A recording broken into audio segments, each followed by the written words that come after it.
What's up everyone, I'm back, surprisingly, in a new video. This video is actually a tour of another person's world. I do want to note real quick that I am actually working on another build, thanks to someone who reached out to me and wanted to actually build a track with me. I don't know how many more tracks we're actually going to build together, just because scheduling is always an issue as far as me being able to commit to builds kind of long, but this build I think is coming along nicely. So hopefully maybe in a few weeks, or a month at least, if I can get back to building it very quickly, I'll be able to update you guys with a cool video. But for now, we're going to be featuring another person's Daytona world. His name is KoolKids.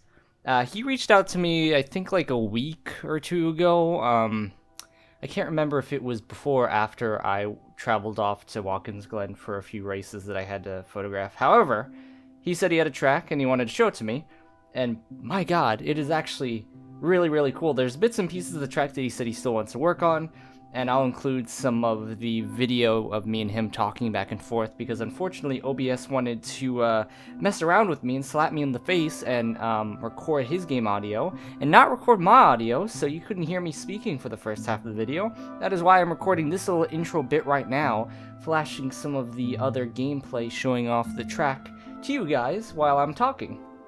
However, there was a later part of the video after restarting the record where me and him were talking back and forth, not only about this build, but about some of the other tracks that he actually showed me in this same gameplay. So he showed me primarily Daytona, which is this one, which he said he used computer mods to help assist in building, since this originally was a computer-based world that was imported over, or I guess crossplay works to allow me to play on it.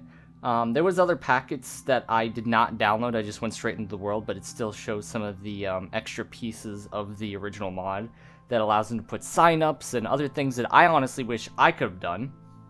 And honestly, playing this world now, it kind of makes me want to rebuy Minecraft again, which rebuying it, originally I was against it, but now looking at some of the things that you can download that are a bit more refined, like especially importing your own images on the flagpole area. So like what I'm showing you now is the images that he imported onto banners in Victory Lane, as well as flags like in the International Horseshoe. Being able to put up banners of different country flags would be really cool. So maybe I'll actually buy the newer version on the computer and work around with some of these mods, because that's really cool. But alas, scheduling is always an issue to allow me to build a lot. But he said that he's actually been working on this for actually not that long. He mentioned 2 weeks, if I remember correctly. Around 2-3 weeks ago, this specific world was complete, and he tends to build a lot quicker than I do. But you can already see a lot of the results are really, really, really cool. And this world is a part of a much bigger build where he's building things all across the United States, including other tracks. He ends up showing me his Talladega world, his Texas Motor Speedway, and Old Bristol that he worked on a long time ago and hasn't updated. But he took me around to some of the other tracks that were in this world, which were absolutely really cool. And to be honest, the idea of placing down like the Steve heads over in the stands to make it look like people are there, while it can look a little creepy, it's actually really smart to fill in the space, to add color not only to the stands but also to just make it look lively, and then using NPCs to fill in some of the other places like the flagman in the stand. So this is really cool. And he said too that he uses mods to have Minecraft race cars race around the track, like actual models that were created on the PC of current gen stock cars, and have them go around. So another reason why maybe I should download the computer version of Minecraft and import some of these mods in. But I really appreciated him telling me that it was an inspiration as far as my early builds go and some of the recent stuff that I did.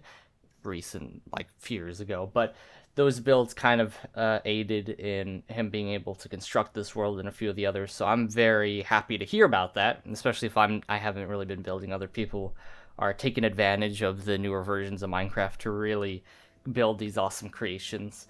And I'll continue to feature them if anybody ever comes to me asking to check out some of these worlds. to kind of give them a highlight and spotlight. The last Daytona was really brilliant. This one's really, really brilliant, especially the stands. More than anything else, the mapping techniques he used for the stands is something I really wish I could have done with my old Daytona World. And I've even mentioned to him that if I'm going to build another track after this current one that I'm working on, Bristol, then I would probably do Daytona, just because I don't know if I'd build anything else after that unless I get a really big kick in wanting to build again.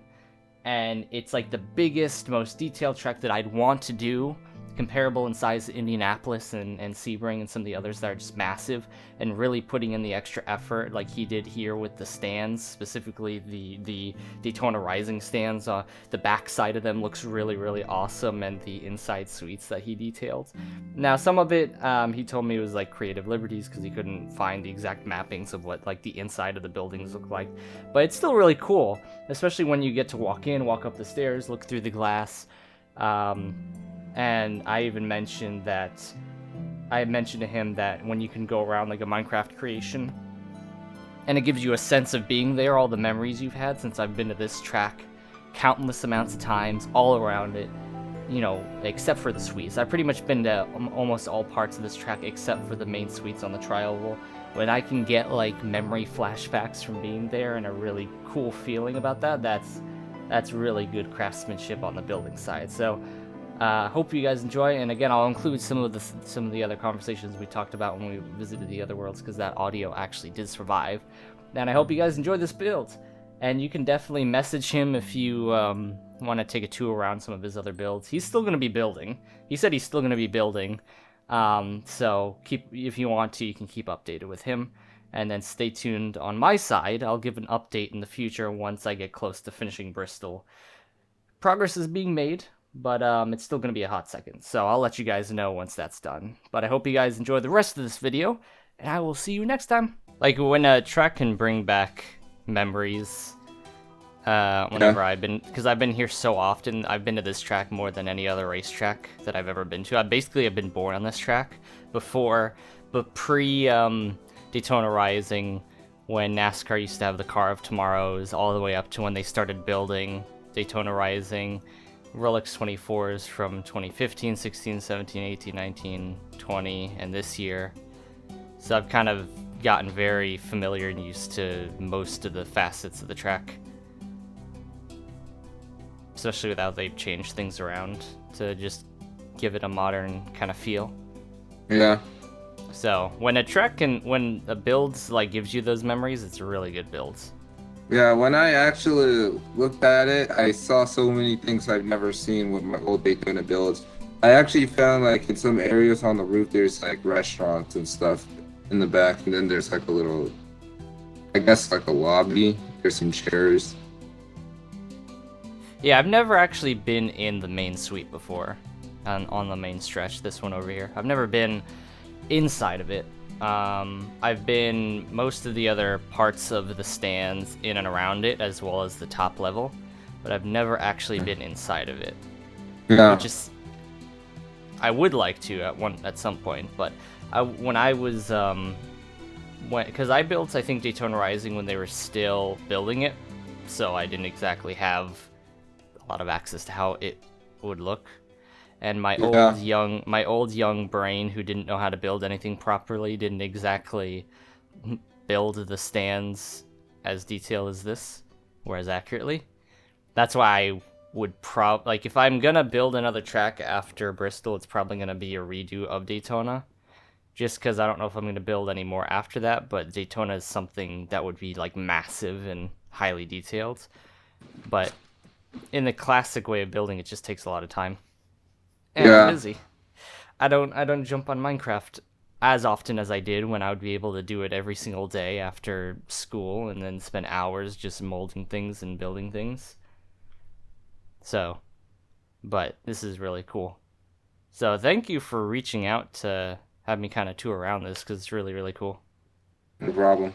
I also built Texas Motor Speedway, but I gotta do the tower again. All right, here we go. There we go. Where is it? Yeah, this is Bristol. Ooh, okay. Is this a classic looking Bristol, or? Kinda. I did not. I was kind of a little bit lazy with this track, so I just did this. It's kind of a mess.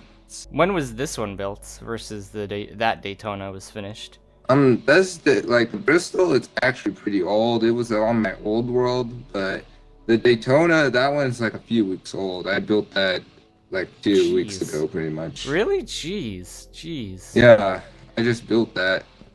I could tell because this has like a more classic kind of way of build style compared to the Daytona, which is a bit better mapped.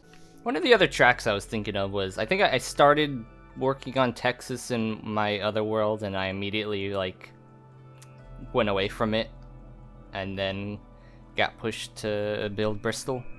Yeah, when I saw Texas, I fell in love with that track. Well, it still has more classic road, right? Like, cause it's not really paved, so it's still rough and rugged. Yeah. Or well, no, now they're fitzing with it. Now they're like with Atlanta. Now they're kind of They just finally it. repaved that one. Every time I play it in Heat 5, I rage because I'm like, when are they gonna fix the pavement on the track? It's horrible.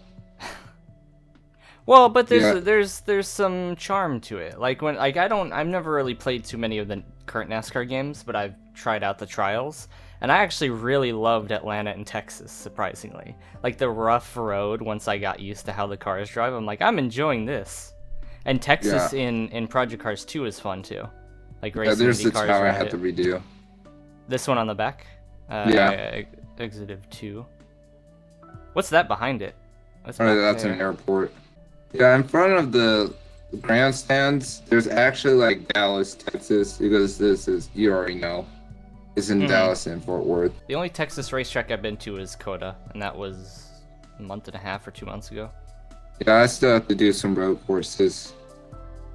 The only one I've done was Watkins Glen, but that was just the pavement, but that one's just horrible. I have to redo that one, and the sad part, I just redid that one.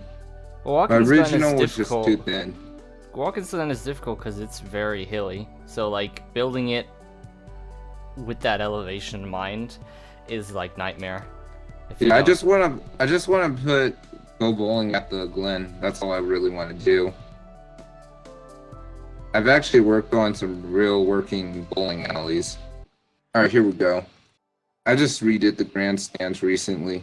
Oh yeah, this is big too, isn't it? Yeah. Big track. I did these like 2 weeks ago, actually. Oh, this is massive. Jesus. Right when I finished the Daytona, I did this, but yeah, yeah, I made the back grandstands. I still need to tear those down. Oh, yeah. I learned very late that those stands aren't there anymore, right? Those are gone, right? Yeah. I think so. When I did my Talladega, which is notably smaller than this one, I built those stands in the back, and it was like an old pattern too that they used because I was relying on Google Maps, and the Google Maps or the images were outdated. But yeah, surprisingly with Talladega, it's fairly easy because the inside is empty. All you have to do is just work on this little like the gravel or road paths, and that's about it. There's not much else on the inside. Yeah, I really wanted to do this with the turns, like on like how you did with the Talladega you toured on your world, where you did all the lines on the banking, but I just could not. That does not work out really great. Thanks. If there's anything that you want to specifically work on with the track, what would you say it is? Like for any of the future tracks that you have, or the ones you have now, what are you trying to make better or refine? Like, is there anything that's like you want to work better on?